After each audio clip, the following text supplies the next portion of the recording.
Hi friends, मैं परविंदर खारी। Friends, 1959 में हुए कैंडिडेट्स टूर्नामेंट में मिखाइल टाल और बॉबी फिशर के बीच में 4 गेम्स खेली गई थी और उस टूर्नामेंट में वे चारों ही गेम्स मिखाइल टाल ने जीती थी। तो आज की हमारी गेम मिखाइल टाल और बॉबी फिशर के बीच में हुई गेम्स की मेरे द्वारा बनाई गई सीरीज़ की है, जो 1959 के कैंडिडेट्स टूर्नामेंट में राउंड 1 में खेली गई थी। और फ्रेंड्स, ये गेम टैक्टिकल वेरिएशन से भरी हुई है। यहाँ अगर आप खुद नोट करेंगे तो बहुत से ऐसे वेरिएशन हैं जिनको मैं इस वीडियो में कवर नहीं कर पाया था, लेकिन फिर भी जितना मुझसे हो सका मैंने इस गेम में उतने ज़्यादा वेरिएशन डालने की कोशिश की है। तो आइए सीधा इस एक्साइटिंग गेम पर चलते हैं। यहाँ गेम की शुरुआत की बॉबी फिशर ने E4 के साथ C5, मिखाइल टाल ने यहाँ सिसिलियन डिफेंस खेला, knight F3, D6, D4, C takes D4, knight takes D4, knight F6, E4 pawn पर अटैक। तो वाइट ने उसका डिफेंस अपने नाइट से किया, नाइट C3, और मिखाइल टाल ने यहाँ नजद्रोव वेरिएशन खेला A6 करके, bishop C4, E6, bishop B3, bishop E7, F4। और फ्रेंड्स, इस वेरिएशन में ये F4 मूव काफ़ी क्रूशियल है। वाइट ने यहाँ कैसल किया, क्वीन F3। और फ्रेंड्स, आप इस वेरिएशन को गौर से देखें। यहाँ जब भी क्वीन F3 होगा तो ब्लैक के लिए पहला मूव बनता है अपनी क्वीन को C7 स्क्वायर पर ले जाना, और इसकी एक्सप्लेनेशन मैं थोड़ी देर बाद में दूंगा। यहाँ इसके बाद बॉबी फिशर ने कैसल किया। और फ्रेंड्स, यहाँ क्वीन को B7 स्क्वायर पर ब्लैक इसलिए लाया है ताकि वो अपने बी पोन को आगे पुश कर सके, B5। और यहाँ उसका इरादा अपने बिशप को B7 स्क्वायर पर लाकर इस क्वीन पर टारगेट लगाने का है।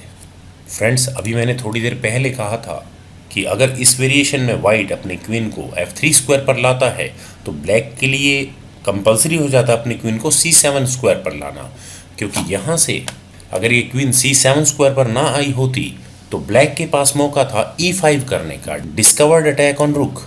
और यहाँ ब्लैक जब तक अपना ये रुक बचेगा तब तक ब्लैक इस नाइट को यहाँ ले चुका होगा, लेकिन ब्लैक इस क्वीन को C7 स्क्वायर पर ले आया है तो अब वो बड़े ही आराम से अपने बिशप को B7 स्क्वायर पर लाकर वापस क्वीन पर अटैक बना सकता है। Queen E3, D takes E5, F takes E5, knight H5, queen पर अटैक। और यहाँ इस तरह से ब्लैक वाइट के उस अटैक को नलीफाई कर देगा। लेकिन यहाँ इस पोजीशन से फिशर ने अपने F पॉन को आगे पुश किया था, F5, B4, नाइट पर अटैक। तो यहाँ फिशर ने अपने नाइट को A4 स्क्वायर पर प्लेस किया, और ये मूव काफ़ी ज़्यादा कंट्रोवर्शियल है, क्योंकि फ्रेंड्स मैं अक्सर कहता हूँ कि आप अपने नाइट को कभी भी कॉर्नर में न लेकर जाएं, क्योंकि पहली बात तो ये कि यहाँ से नाइट की रेंज काफ़ी लिमिटेड हो जाती है, और दूसरा अब इस नाइट को सेंटर में लाने के लिए वाइट को काफ़ी ज़्यादा एफर्ट करने होंगे। टाल ने यहाँ अपने ई पॉन को आगे पुश किया नाइट पर अटैक बनाने के लिए, E5, knight E2, bishop B7, E4 pawn पर अटैक। तो फिशर ने इसका डिफेंस अपने नाइट को G3 स्क्वायर पर ले जाकर किया, knight at B goes to D7, bishop E3, bishop C6। यहाँ वाइट को कोशिश करनी चाहिए थी कि वो किसी भी तरह से इस बी पॉन को यहाँ से एलिमिनेट कर सके। उसे यहाँ अपने ए पॉन को आगे पुश करना चाहिए था ताकि यहाँ उसका A4 नाइट किसी तरह से गेम में वापसी कर सके, लेकिन ब्लैक यहाँ अपने ए पॉन को आगे पुश कर सकता था A5 पर, और ये सिचुएशन वैसी ही बनी रहती। लेकिन यहाँ इस पोजीशन से वाइट ने अपने बिशप को F2 स्क्वायर पर प्लेस किया, क्वीन C7, और यहाँ ब्लैक के E4 पॉन पर 3 जोर हैं और वहीं वाइट के E4 पॉन पर 2 डिफेंस। तो वाइट को यहाँ करना पड़ा rook at F goes to E1, D5, E takes D5, knight takes D5। और अब यहाँ ब्लैक थ्रेट दे रहा है वाइट की क्वीन पर अटैक बनाने की। तो फिशर ने यहाँ किया नाइट E4 और अपने इस नाइट को यहाँ पिन करवा लिया, क्योंकि यहाँ टाल ने अपने D5 नाइट को F4 स्क्वायर पर प्लेस किया, और यहाँ अब ये F4 पर बैठा हुआ नाइट वाइट के लिए काफ़ी ज़्यादा डेंजरस हो चुका है। और अगर यहाँ वाइट ने कोशिश की होती इस पिन को ख़त्म करने की अपनी क्वीन को E3 स्क्वायर पर ले जाकर, तो ब्लैक के पास यहाँ मौका होता अपनी नाइट को सेक्रीफाइस करने का। वो यहाँ कर सकता था नाइट एक्स G2, क्वीन और रुक पर फॉक। तो वाइट को इस नाइट सेक्रीफाइस को एक्सेप्ट करना ही पड़ता, king takes G2, night G6। और इस तरह यहाँ ब्लैक का इस नाइट पर प्रेशर और भी ज़्यादा बढ़ जाता। और अगर यहाँ वाइट ने इस नाइट का डिफेंस अपने किंग से किया होता, किंग F3, तो उसके बाद नाइट टेक्स E4, और यहाँ इस तरह ब्लैक को एक एक्स्ट्रा पॉन जीतने को मिल जाता, क्योंकि यहाँ क्वीन टेक्स E4 नहीं हो सकता, अदरवाइज वाइट को यहाँ अपनी क्वीन गंवानी होगी बिशप टेक्स E4 चेक करके। और यहाँ इस पोजीशन से वाइट इस F4 स्क्वायर पर बैठे हुए नाइट को भी नहीं हटा सकता। सपोज अगर वो यहाँ करता है G3, तो ब्लैक के पास मौका होगा night H3 check, king G2, night G5, और अब यहाँ ऑटोमेटिकली वाइट के इस नाइट पर ब्लैक के 3 जोर हो चुके हैं। सपोज यहाँ वाइट करता है क्वीन D3, तो उसके बाद नाइट टेक्स E4, और इस तरह यहाँ वाइट को अपना नाइट गंवाना होगा। तो यहाँ इस पोजीशन से वाइट ने किया था E4, लेकिन फ्रेंड्स यहाँ मिखाइल टाल की प्लानिंग तो और भी कमाल की है। उन्होंने यहाँ अपने जी पॉन को आगे पुश किया G6, F टेक्स G6, और यहाँ उन्होंने अभी भी ये पॉन ट्रेड नहीं किए।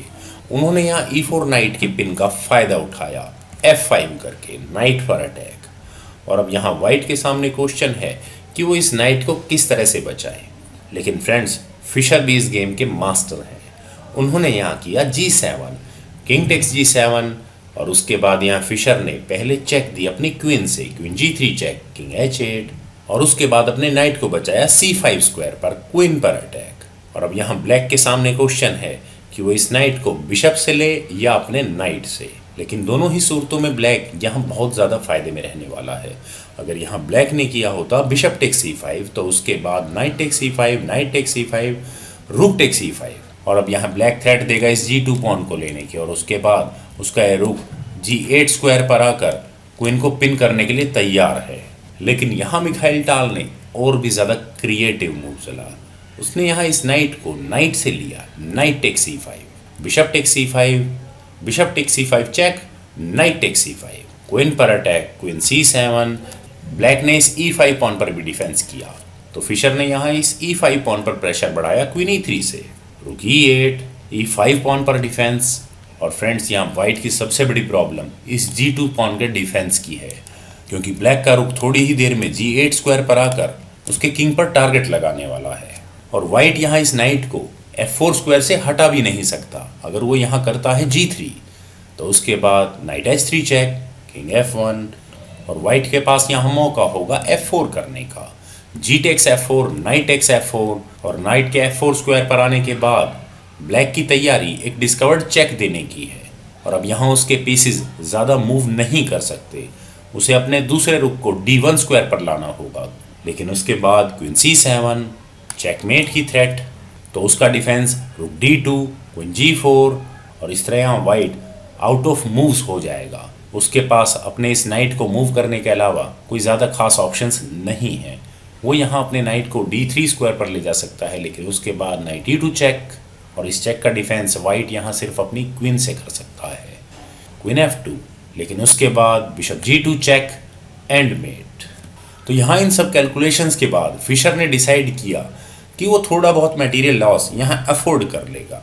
उसने अपने रुक को E2 स्क्वायर पर प्लेस किया ताकि वो इस G2 पॉन का डिफेंस कर सके। Knight takes E2 check, queen takes E2, लेकिन उसके बाद यहाँ ब्लैक को मौका मिला इस G2 पॉन को लेने का, बिशप टेक्स G2, और मिखाइल टाल ने यहाँ अपने बिशप को सेक्रीफाइस कर दिया। और यहाँ ये ऑब्वियस है कि ये बिशप क्वीन से नहीं लिए जा सकता, क्योंकि अगर यहाँ वाइट करता है क्वीन टेक्स G2, तो उसके बाद रुक G8, और वाइट को यहाँ ये अपनी क्वीन गंवानी होगी।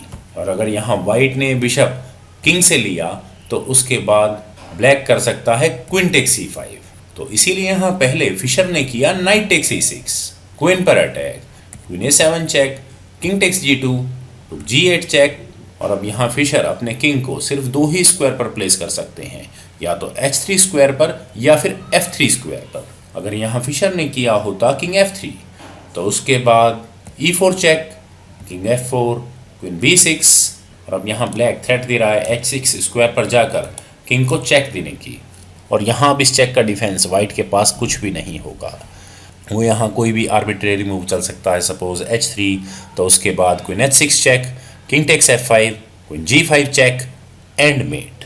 तो यहाँ इस पोजीशन से फिशर अपने किंग को H3 स्क्वायर पर लेकर गए, लेकिन उसके बाद क्वीन G7, और फिशर को यहाँ अगले ही मूव में चेकमेट होने वाली है, तो उसका डिफेंस बिशप D1, लेकिन फाइनली रुक E6। और यहाँ इस मूव के बाद फिशर ने रिज़ाइन कर दिया, क्योंकि यहाँ अब किसी भी तरह से वाइट इस चेकमेट का डिफेंस नहीं कर पाएगा। तो फ्रेंड्स, जैसा कि मैंने पहले कहा था, मैंने इस वीडियो में जितने वेरिएशंस हो सकते थे वे डाले हैं, लेकिन अभी भी जितने वेरिएशंस मैं यहाँ बता पाया हूँ उससे लगभग डबल बताए जा सकते हैं, लेकिन एक 5 या 10 मिनट की वीडियो में आप सारे वेरिएशन तो नहीं डाल सकते। सो होपफुली फ्रेंड्स आपको ये वीडियो पसंद आई होगी। आप इस वीडियो को लाइक करें, शेयर करें और मेरे इस यूट्यूब चैनल चेस गुरु को सब्सक्राइब करें। और आपके कमेंट्स का मुझे बेहद इंतजार रहेगा। Thank you for watching and bye for now.